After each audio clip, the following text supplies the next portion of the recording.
Hello everyone, welcome back to this channel. My name is Meghna and I welcome you all to today's session. In this video, we are going to discuss the memory based paper of reasoning of 2025 SBI Clerk Prelims. ठीक है, इस video से आपको एक idea लग जाएगा कि SBI Clerk Prelims में कैसे क्वेश्चंस 2025 में आए हुए थे, सो दैट आप एक सही टाइप ऑफ क्वेश्चन या सही लेवल ऑफ क्वेश्चन की प्रैक्टिस कर पाओ, ताकि आप 2026 के अंदर प्रीलिम्स का एग्जाम इजीली क्वालिफाई कर पाओ और रीजनिंग में एक अच्छा अटेम्प्ट निकाल पाओ। ओके, सो वीडियो में आगे बढ़ने से पहले यहाँ पे बहुत ही इंपॉर्टेंट इन्फॉर्मेशन आप सभी के लिए। अगर आप एक कंप्लीट बिगिनर हो, आपको पता होना चाहिए कि हर एक एग्जाम में कैसे लेवल के क्वेश्चंस आते हैं। अगर आप डिफरेंट बैंकिंग एग्जाम्स की तैयारी कर रहे हो तो ये जो ई बुक्स हैं आपको हेल्प करेंगी विद मेमोरी बेस्ड पेपर और उनकी आंसर कीज के साथ। आप यहाँ पे प्रैक्टिस कर सकते हो, ये जान सकते हो कि कैसा लेवल आ रहा है एग्जाम में, एनालिसिस कर सकते हो। ये सारी चीज़ें आपको हेल्प करेगी टू अंडरस्टैंड बेटर कि आपको कैसे यहाँ पे तैयारी आगे बढ़ानी चाहिए हर एक एग्जाम के लिए। आपका चाहे एसबीआई पीओ क्लर्क हो, आईबीपीएस पीओ क्लर्क हो या फिर आपका आरआरबी पीओ क्लर्क हो, ये ई बुक्स आपको हेल्प करेंगी इन सभी एग्जाम्स के अच्छे से प्रिपरेशन, एक सही लेवल जानने के लिए। और ये कंप्लीटली फ्री है गाइज, इसी वीडियो के डिस्क्रिप्शन में आपको इनका लिंक मिल जाएगा। सो आगे बढ़ेंगे हम, यहाँ पे फर्स्ट क्वेश्चन स्टार्ट करेंगे अपनी वीडियो का। 8 persons sit around a square table such that 4 persons sit at the corner of the table faces towards the center। तो जो आपके कॉर्नर पे बैठे हैं वो सेंटर की तरफ देख रहे हैं और 4 पर्सन आपके साइड में बैठे हुए हैं जो आपके अवे मतलब बाहर की तरफ देख रहे हैं।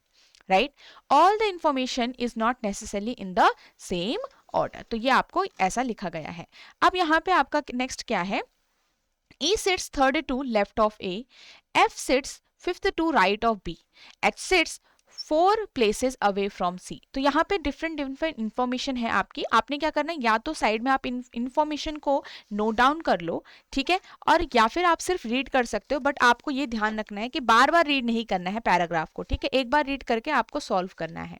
एक लाइन आपको यहाँ पे बी और ई से रिलेटेड दिख रही होगी, E sits immediate right of B, और ई के अकॉर्डिंग ए भी है और बी के अकॉर्डिंग आगे की इंफॉर्मेशन है। तो हम ऐसा करते हैं, यहाँ पे ए से स्टार्ट कर लेते हैं, ठीक है। अब आपके पास जो कॉर्नर पे बैठे हैं they face towards the centre, जो कॉर्नर पे बैठे हुए हैं they face towards the centre, and जो आपके साइड में बैठे हुए हैं वो कहाँ फेस कर रहे हैं? आउटसाइड द सेंटर आपके फेस कर रहे हैं, ठीक है। अब यहां से मैं 2 केस से आगे बढ़ा लूंगी। अगर हम स्क्वायर शेप में इसको सॉल्व करते हैं, यहाँ पे आपका सबसे पहले ए को रखा, अगर ए को आप आउटसाइड फिट करवाओगे या फिर ए को आपने इनसाइड फिट करवा दिया, ठीक है। इसमें कहा गया है ए सिट्स थर्ड टू लेफ्ट, तो 1 2 3 ई आपका यहाँ आ जाएगा। दोनों ही केसेस में ई आपका यहाँ आ जाएगा। ई का है इमीडिएट राइट ऑफ बी भी है, तो ई सिट्स इमीडिएट राइट, तो बी के इमीडिएट राइट यहाँ पे आपका इस तरीके से ई होगा, बी के इमीडिएट राइट आपके पास इस तरीके से ई होगा। ओके, नाउ एच जो है वो आपके एफ जो है वो fifth to right of B बैठता है। Fifth to right of B आपको काउंट करना है, तो 1 2 3 4 5 एफ यहाँ पे हो जाएगा, ठीक है। 1 2 3 4 5 आपके पास एफ यहाँ पे हो जाएगा। अब यहां से हम आगे बढ़ते हैं। डी जो है, डी सिट्स, यहाँ पे ये line, D sits adjacent to F and H. D जो है आपका एडजेसेंट है एफ और एच दोनों के। इट मीन्स वो एडजेसेंट मतलब उन दोनों के एग्जैक्ट मिड में है। सो इस साइड को तो डी आपका नहीं आ सकता बिकॉज एच नहीं आ पाएगा और डी भी नहीं आ पाएगा। So D will be somewhere here and H should be like this. तो D is adjacent to both of them. Similarly दूसरे डायग्राम में भी आप डी को यहाँ पे बनाओगे और फिर एच को यहाँ पे बनाओगे। ओके, तो ये आपका हो गया। अब यहाँ से हम आगे बढ़ेंगे, जो इन्फॉर्मेशन हमें और मिली हुई है। जी जो है वो फेस नहीं करता है सेंटर को, और साथ में यहाँ पे लिखा है H sits 4 places away from C. 4 places away का मीनिंग क्या हो गया? 1 2 3 एंड 4th पोजीशन पे आपका एच आना चाहिए सी से। It can be towards the left of C and it can be towards the right of C also like this. तो हम इसको दूसरी लैंग्वेज में बोल सकते हैं दैट सी एंड एच के बीच में 3 पर्सन्स हैं, राइट। तो सी एंड एच के बीच में अगर 3 पर्सन है तो सी आपका यहाँ पे हो जाएगा और सी आपका यहाँ पे हो जाएगा। बट उसने कहा जी जो है वो face face towards the centre नहीं है, तो फेस आउटसाइड जी करना चाहिए, और यहाँ पे जी आ रहा है तो गलत हो जाएगा। सेकेंड केस आपका गलत हो गया, first case is the right answer. So this is our final solution. Question पे चलेंगे। Who among the following sits third left of C? Third left of C आपके पास डी है, 1 2 3 आपके पास आंसर आ गया डी। डी यहाँ पे कहीं दिख नहीं रहा, डी को देखो, second to left, second to right, immediate left of F, तो ये आपका करेक्ट होगा। How many person sit between G and H when counted from left of H? 1 2। ठीक है, अब आपको सिर्फ डायग्राम पे देखना और आंसर करना है। कौन सी इनमें से एक स्टेटमेंट ट्रू है? A faces E, G fourth right of F, ये गलत है। डी ऑपोजिट टू ई, ये भी आपका गलत है। And B immediate to right of H, तो क्या B immediate right of H है? नहीं। So all the statements are false, तो आपका ये आंसर होगा E option. Which of the following statement is true regarding G? तो जी ऑपोजिट है एच के, wrong. G third to left है बी के, ये भी रॉन्ग है। जी और डी के बीच में 3 पर्सन्स हैं, यस, तो दिस इज करेक्ट। अब यहां देखो, सी अगर एच से रिलेट करता है और डी अगर जी से रिलेट करता है सिमिलरली, तो आई थिंक ये ऑपोजिट है आपके। सी और एच आपका ऑपोजिट है और जी और डी ऑपोजिट है, तो who among the following is related to E? जो आपका ई के ऑपोजिट होगा। यहाँ पे ई के ऑपोजिट कौन है? एफ है, तो my answer should be F. Okay, now next question. All pink are yellow, all pink are yellow, no yellow is green and some green are blue. So at least some blue are yellow. तो it is a definite conclusion but we can't be sure. Why? Because blue का जो है वो directly positive relation हमें नहीं दिख रहा yellow के साथ, तो ये आपका wrong होगा। All pink being green is a possibility, ये भी wrong. Why? Because pink completely negative relation दिखा रहा है green के साथ, because yellow का भी negative, बाहर की boundary का अगर negative relation है तो अंदर के component का भी negative relation, तो neither one nor 2 follows. Okay, now next question. So I will suggest कि आप हर बार क्या करें, वीडियो पॉज करके क्वेश्चन को एक बार ट्राई करें और उसके बाद यहाँ पे सॉल्यूशन को देखें। All star are moon, some moon are earth, only a few earth are planets. ठीक है, अब यहाँ पे है all planets are moon is a possibility. अब सारे प्लैनेट मून हो सकते हैं। देखो, मून और प्लैनेट के बीच में कोई डायरेक्ट रिलेशन नहीं है, so with possibility is a possible, मतलब यहाँ पे डायरेक्ट रिलेशन तो है नहीं, तो all planet can be inside moon, yes. Some planet are not moon, now we can't be sure for this, तो ओनली आपका यहाँ पे फर्स्ट ही ट्रू होगा। ठीक है, next. All ocean are sea sky, only sky is fish.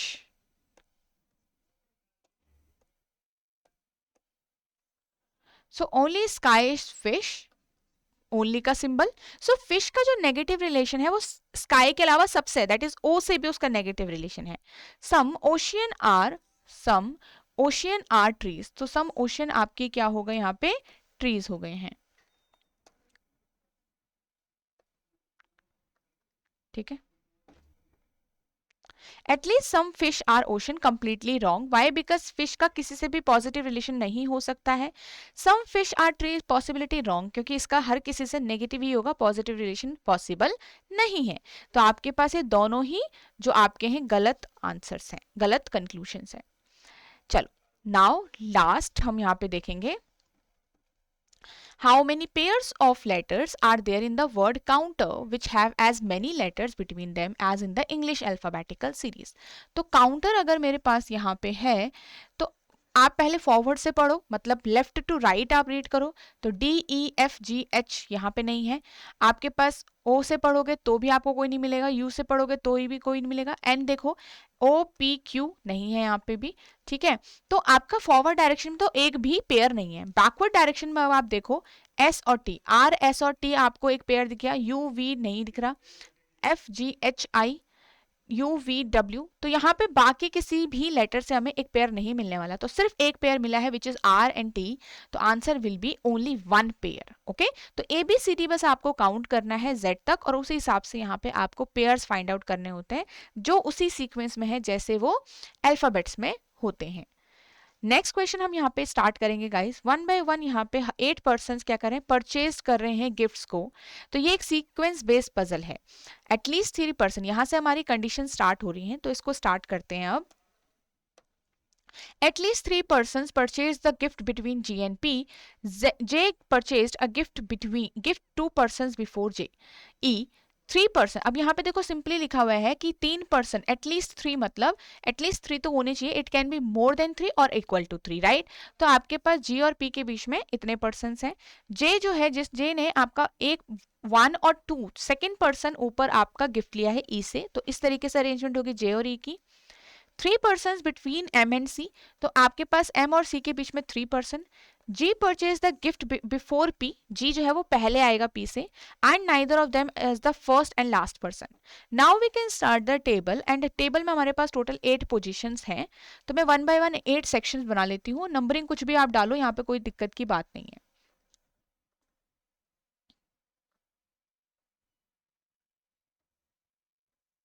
ठीक है, so case number 1, case number 2, यहाँ पे हम पूरा बना के चलते हैं। अब देखो हमारे पास यहाँ पे क्या कहा गया है, दैट जी एंड पी के बारे में। G is above P and at least 3% उनके बीच में रहनी चाहिए। They can't be last and first, तो पी भी लास्ट नहीं हो सकता, पी आपका यहाँ पे रहेगा, तो 1 2 3 जी आपका यहाँ आ सकता है। एक और चीज हो सकती है कि पी यहाँ पे हो 1 2 3 जी आपका यहाँ आ जाएगा, इससे ऊपर जी भी नहीं होगा because G can't be the first one.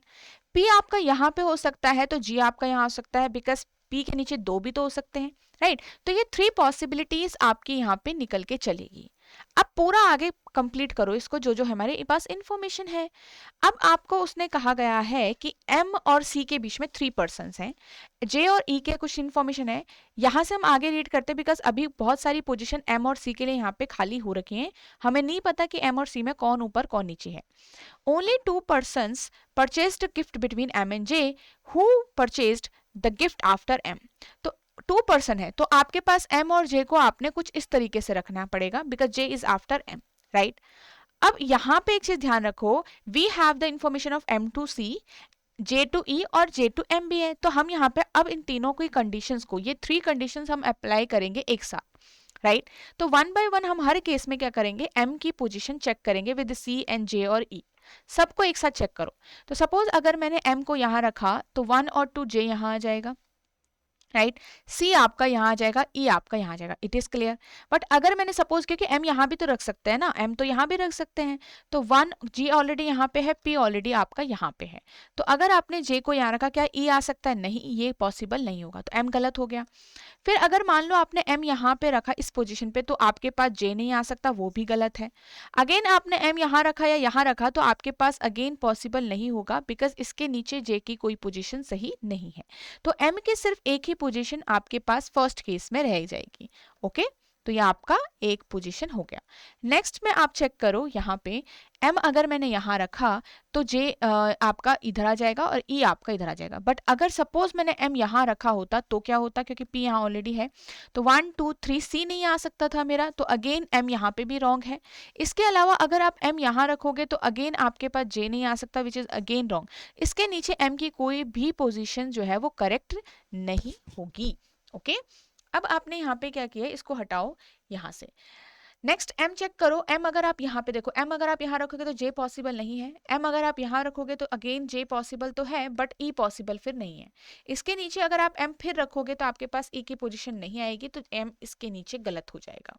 तो m की सिर्फ और सिर्फ सिंगल पोजीशन जो है वो सबसे टॉप पे ही यहाँ पे करेक्ट बैठ रही है, ओके।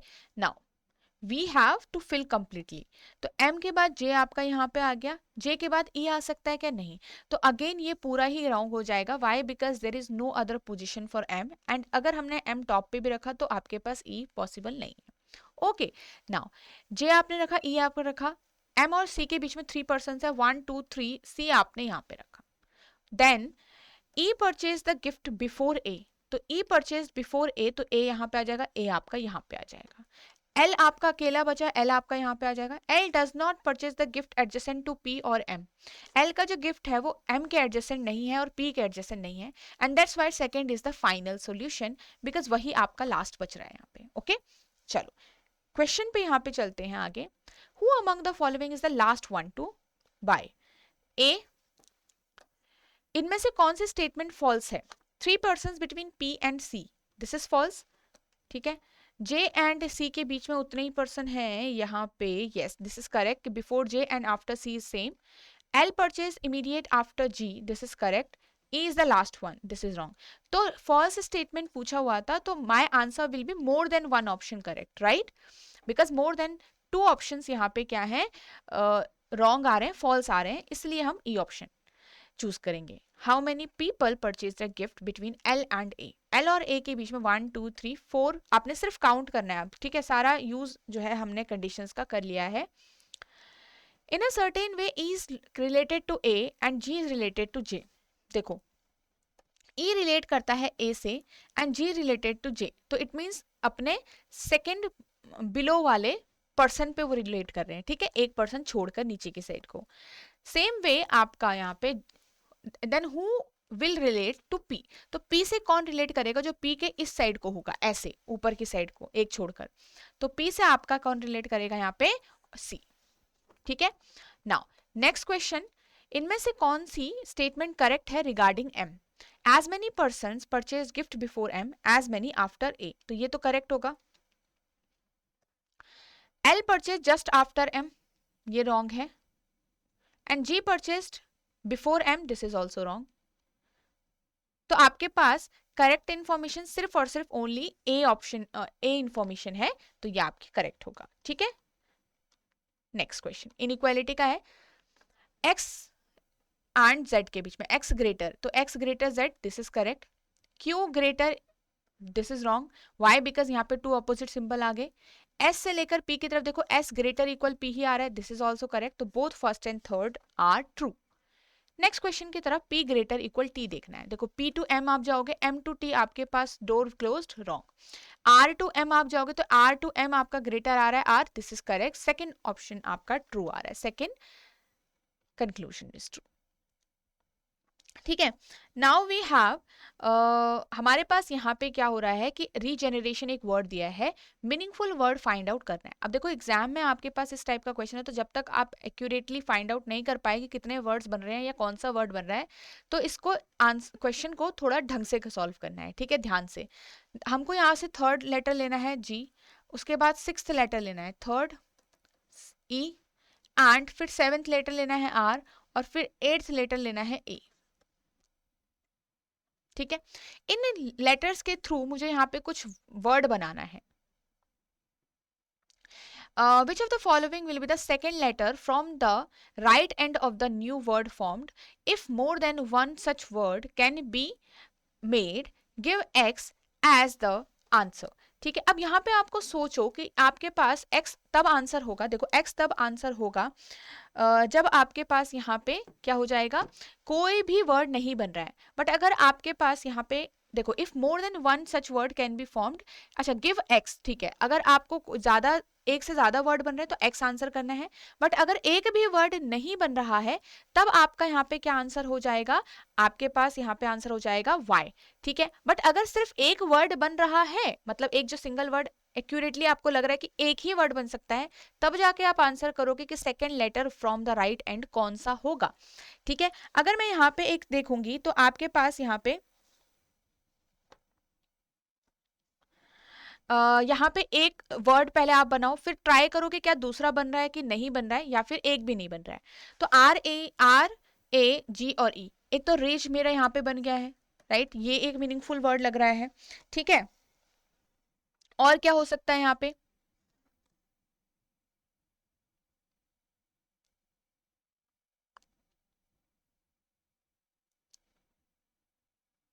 एक तो जी ई आर ई हो गया, जी ई आर ए नहीं, और हो गया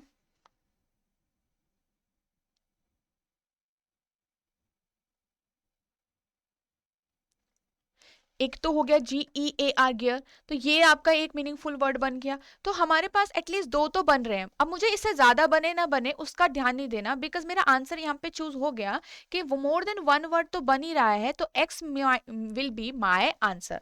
एक्स मेरा क्या होगा यहाँ पे, करेक्ट आंसर होगा. नेक्स्ट यहाँ पे आगे चलते हैं. हमारे पास एक अल्फा न्यूमेरिक सिंबॉलिक सीरीज दे रखी है.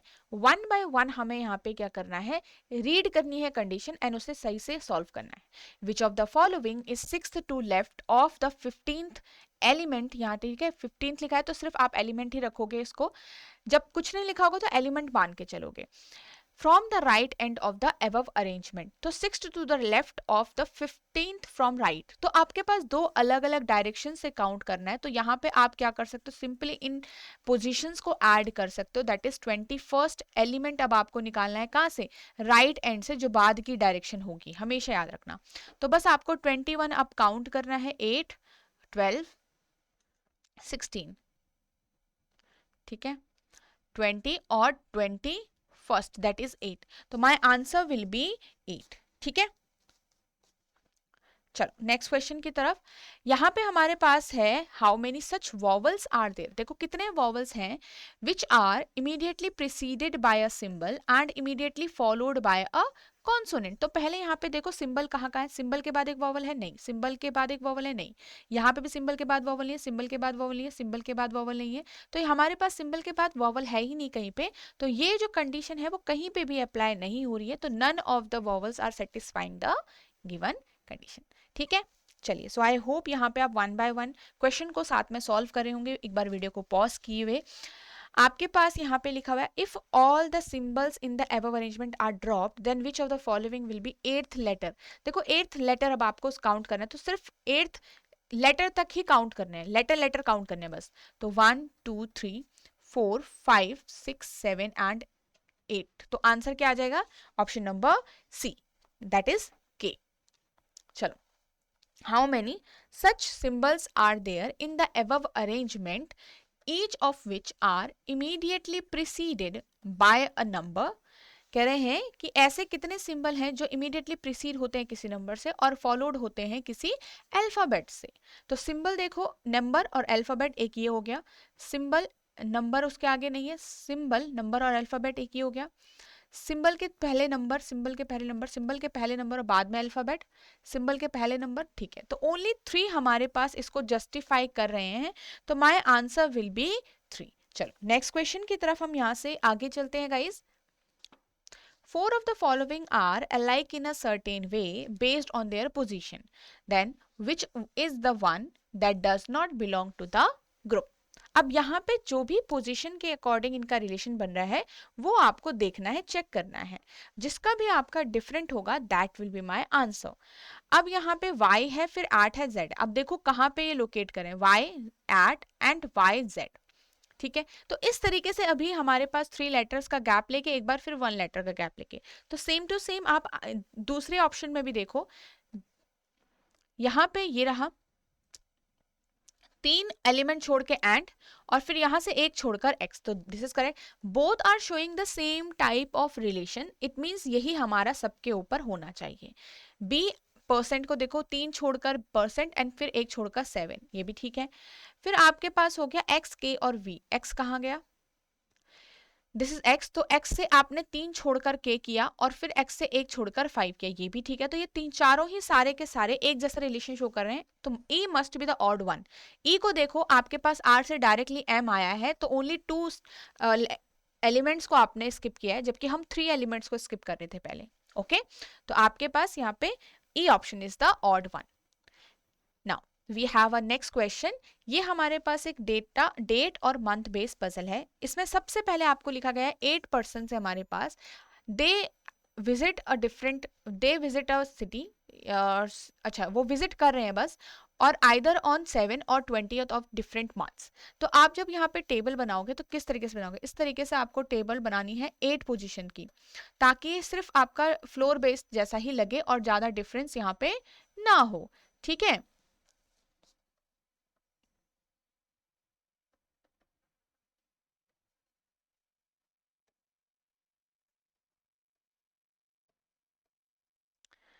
चलो,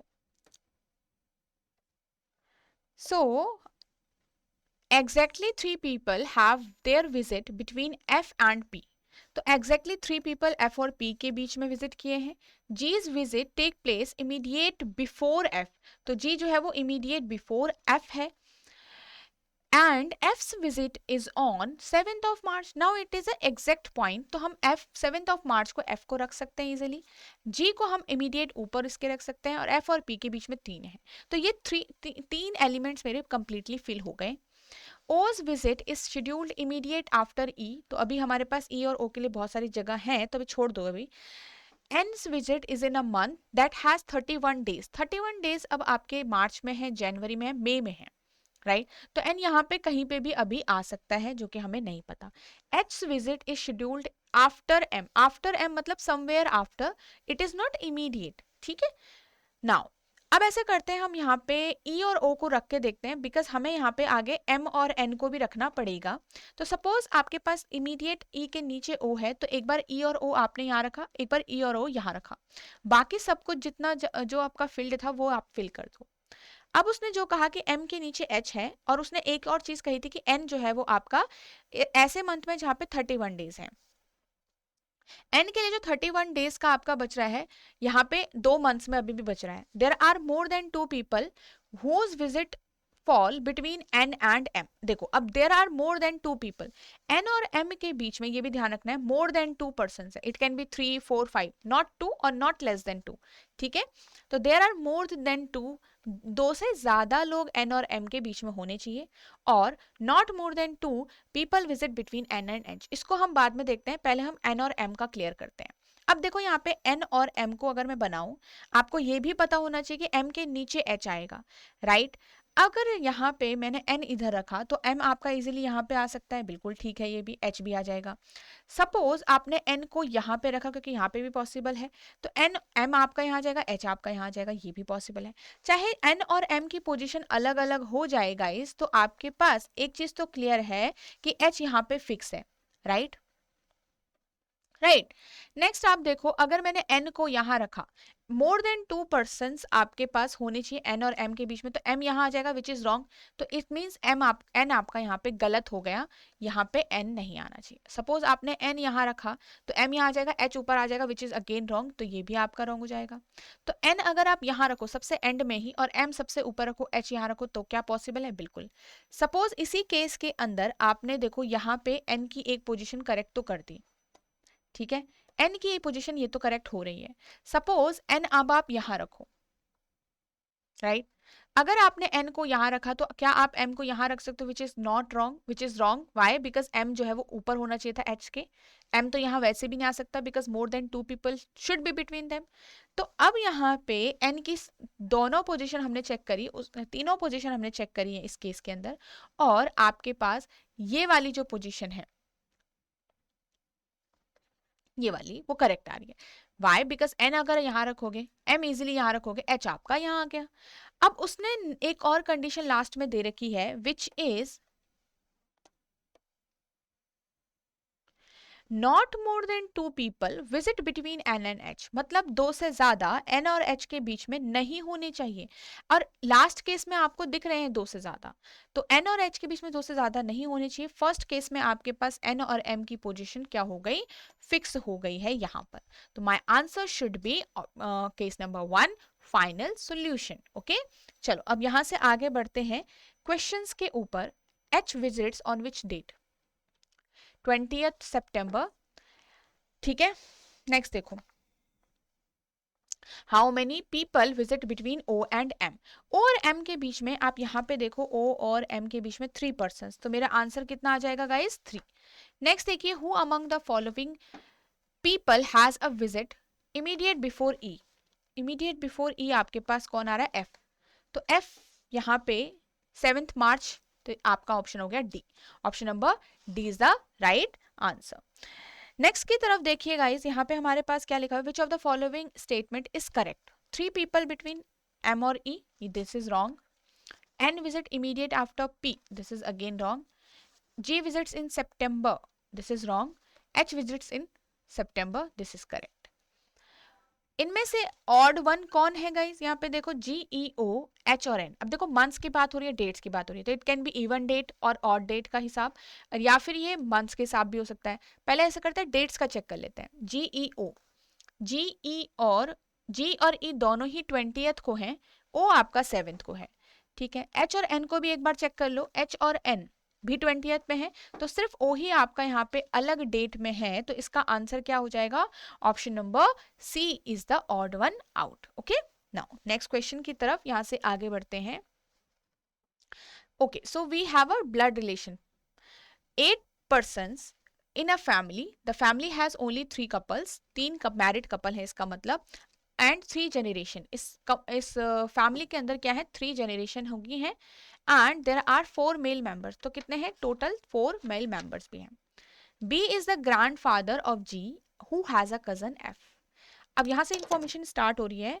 we is the mother of F. Okay. B has no daughter. तो बी की कोई भी डॉटर नहीं है. अब यहाँ पे एक इंफॉर्मेशन आपका ये है कि जो बी है ग्रैंड फादर है जी का. साथ में जी और एफ जो है वो एक ही जनरेशन में है बट अलग अलग हैं. ठीक है. कजन है. V is the mother of F. V जो है वो आपकी मदर है एफ की. तो इतना यहां से एक चीज क्लियर हो गई है. तो वी जो है वो सेकेंड जनरेशन में हो गया. और आपके पास यहाँ पे एफ और जी जो है वो लास्ट की जनरेशन में. बी जो है वो फर्स्ट जनरेशन में है. B has no daughter. B की कोई डॉटर नहीं है. बी का सन होगा इसका मतलब. ठीक है. V has no sibling. V के कोई सिबलिंग भी नहीं है. O is the sister-in-law of N, who is the son of C. तो N जो है वो आपके पास C का सन है. And F is the nephew of U. Now if F is the nephew of U, तो एक बात क्लियर हो गई है कि यहाँ पे F एक मेल पर्सन होगा और U आपका सेकेंड जनरेशन में लाई करेगा. अब यहाँ से बहुत सारी चीजें हमारी क्लियर हो रही हैं गाइस कि B आपका सबसे ऊपर आएगा. एक मेल पर्सन का यहाँ पे चाइल्ड G होगा. F आपका यहाँ आएगा. F की मदर आपके पास V आ गई है. ये क्लियर है हमें. अब यहाँ पे U का जो है यहाँ कहीं U आएगा इस पोजीशन पे. ओके. अब इस पूरी जितनी चीजें हमें पास मिली हुई हैं उसको और फिल करते हैं. बी की कोई भी डॉटर नहीं है. नेक्स्ट है तो V can't be the daughter of B. V के कोई सिबलिंग भी नहीं है तो डायरेक्टली यहाँ पे आपके पास वी को सिबलिंग भी नहीं रख सकते आप. राइट. अगर एफ नेफ्यू है यू का, अगर एफ नेफ्यू है यू का, अगर आप किसी के नेफ्यू है तो आपके अंकल हो गए या आंट हो गए जो भी हुआ, तो वो आपके मदर के सिबलिंग हो सकते हैं या तो फादर के. अब मदर का जैसे एफ की मदर का तो कोई सिबलिंग ही नहीं है तो एफ के फादर का सिबलिंग होगा. राइट. तो आप यहाँ पे यू को एफ के फादर का सिबलिंग बनाओगे तो आपके पास एफ की यहाँ पे मदर, एफ का जो फादर होगा उसका सिबलिंग यहाँ पे यू हो गया.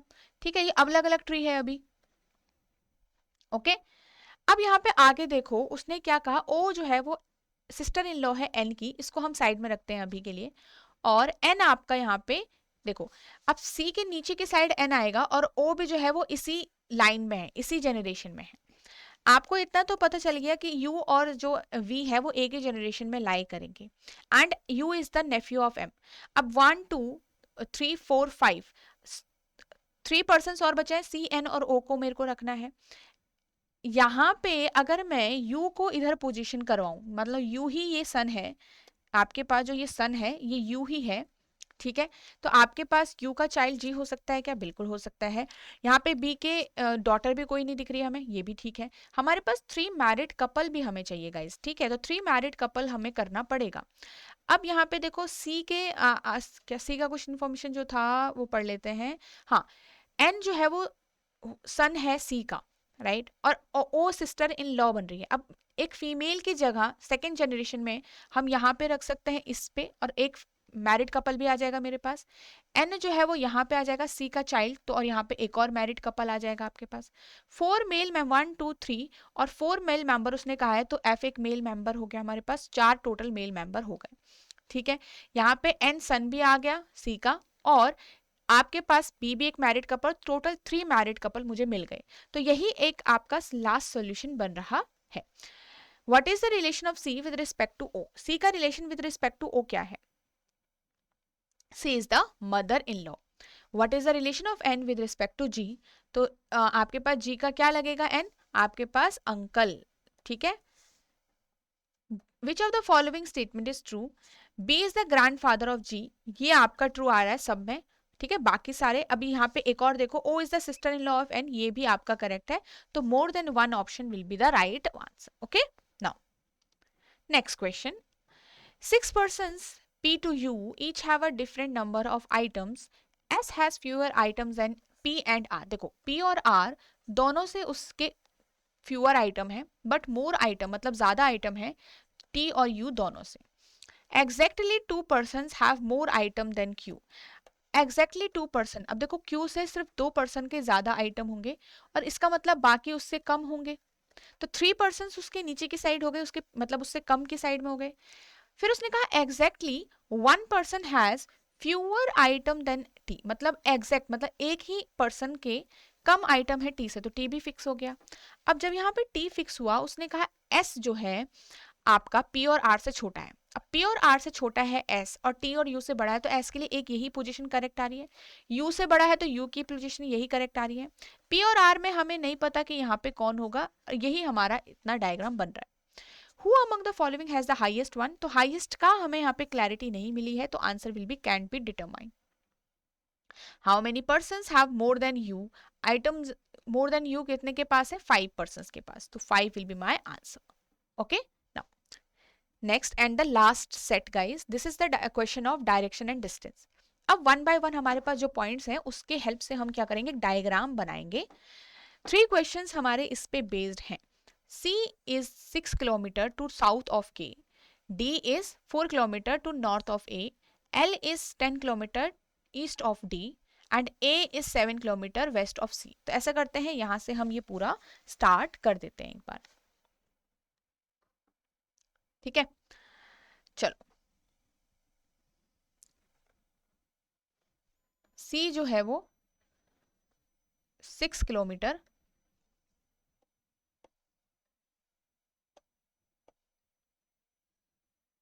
यहां पे है। ठीक है, ए जो है वो 7 किलोमीटर वेस्ट है, किसके? सी के, तो ए आपने वेस्ट बना दिया 7। डी 4 किलोमीटर नॉर्थ, तो डी आपका 4 किलोमीटर नॉर्थ आपने यहां पे रख दिया।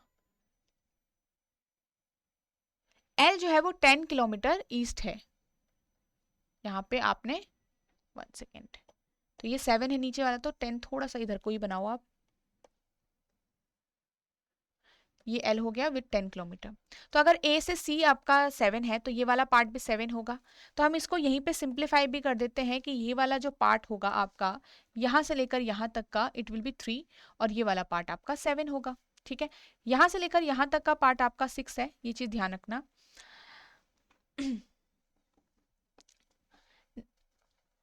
नेक्स्ट यहाँ पे है W is 4 kilometre to east of D। 4 kilometre east of D होने का मतलब है 7 तो यहाँ से लेकर यहाँ तक हो गया, तो 4 आपका यहाँ पे हो गया, तो W आपके पास यहाँ पे रहेगा। ठीक है, ये हो गया 4 यहाँ से लेकर यहाँ तक का डिस्टेंस ओनली। फिर उसने कहा Q is 4 kilometre to south of W।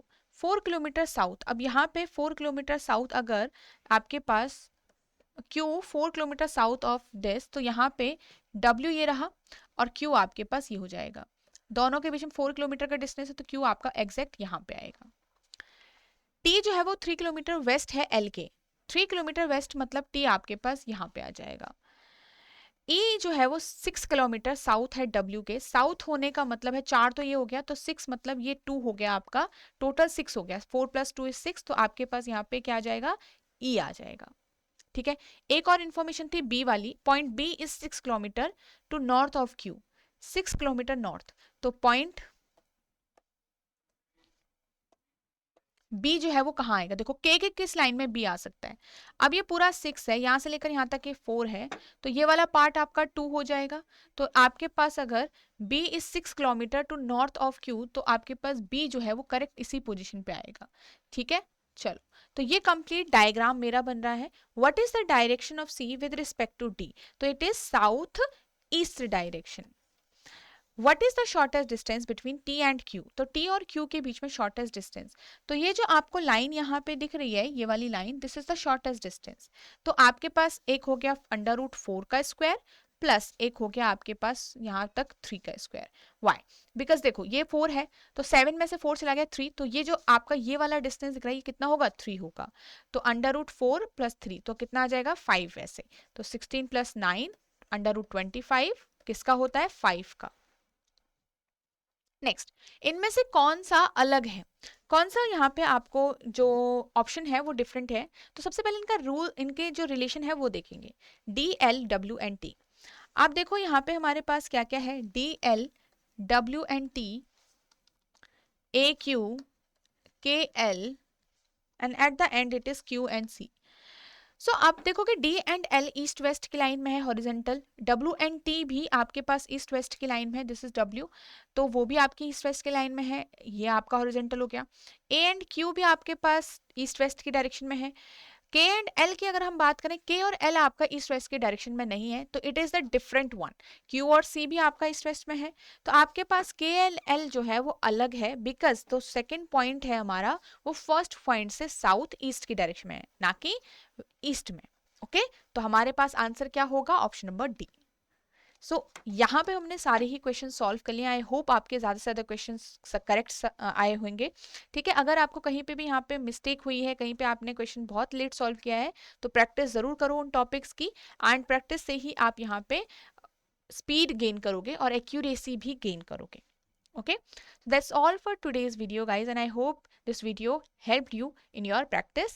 and यहाँ पे और प्रैक्टिस और अच्छे से प्रिपरेशन अपने बैंकिंग एग्जाम्स की आप कहाँ से कर सकते हो, ये बैंकिंग एग्जाम्स महापैक की आप हेल्प ले सकते हो, जिसमें आपके 6 एग्जाम्स के लिए हेल्प करेगा गाइज, जहाँ पे आपके क्वांट रीजनिंग इंग्लिश के आपको कॉन्सेप्ट रिकॉर्डेड क्लासेस मिलेंगी, साथ में आपके टॉपिक वाइज टेस्ट मिलेंगे प्री एंड मेन्स लेवल के, करंट अफेयर आपको मिलेगा जो आपका अपडेट होता रहेगा जब तक आपका एग्जाम नहीं हो जाता है, और एमसीक्यूज भी आपको यहाँ पे कवर होंगे। डिस्क्रिप्टिव इंग्लिश का भी आपको यहाँ पे मिलेगा गाइस, चाहे वो IBPS PO के लिए हो, चाहे वो SBI PO के लिए हो।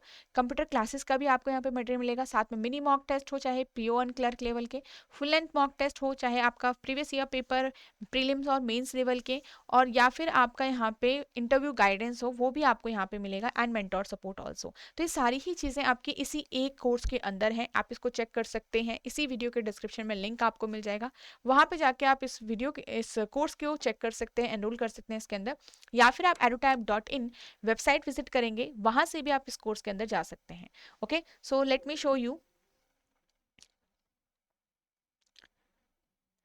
अब अगर आप वेबसाइट विजिट करते हो तो इस तरीके से आपको पूरा पेज दिखता है, जहाँ पे आपने कोर्सेज पे जाना है और बैंकिंग कोर्सेज चूज करना है। बैंकिंग कोर्सेज आप चूज करोगे तो यहाँ पे स्क्रॉल करके आपको इस तरीके से कोर्स विजिबल हो जाएगा। नो मोर पे जाके आपको यहाँ पे डेमो लेक्चर्स दिखेंगे जो कम्प्लीटली फ्री हैं, जो आप देख सकते हो। ठीक है, साथ ही अगर आप RBI के लिए तैयारी कर रहे हो 2026 के अंदर या नेक्स्ट उसमें, तो आपका यहाँ पे क्या है कि कॉम्बो कोर्स प्रोवाइड होता है, जिसमें आपको अलग अलग कोर्सेज लेने की जरूरत नहीं है। यहाँ पे भी आपको और ज़्यादा डिटेल में नो मोर पे जाके आप यहाँ पे देख सकते हो, एंड आप देखोगे यहाँ पे भी आपके कुछ डेमो लेक्चर्स हैं जो कि आप देख कर चेक कर सकते हो। ओके चलिए, thank you so much guys, and I hope you have enjoyed today's session. तो लाइक ज़रूर करिएगा वीडियो को।